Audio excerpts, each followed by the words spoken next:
नमस्कार मंडळी, राम राम. पुन्हा एकदा स्वागत आहे सुप्रिया शिंदे मिनी ब्लॉग मध्ये. कशा आहेत तुम्ही सगळेजण? आय होप तुम्ही मस्त मजेत असतात. मीही मस्त मजेत आहे. इथं भिजवलेला आहे मी इडली करता तांदूळ आणि आपली डाळ उडदाची. तर मिक्सरला काढून घेत होते बघा.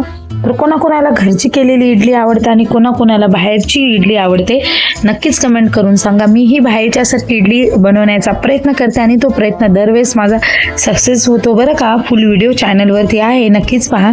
आणि दुसऱ्या दिवशी बघा इडलीचं पीठ किती छान फुलून आलं होतं आणि इडल्या बघा किती छान झाल्या, एकदम स्पंज सारख्या.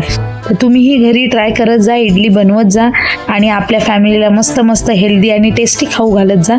आणि इकडं बनवली ती मी चटणी काढून घेत होते. आणि कोणाकोणाला इडली आवडते आणि कोणाकोणाला डोसा आवडतो, तर नक्कीच कमेंट करून सांगा. तर बघा चॉकलेटी ताटामध्ये पांढरी शुभ्र इडली कशी चमकत होती बघा, खूप छान झाली ती इडली. तर या सगळेजण इडली खायला.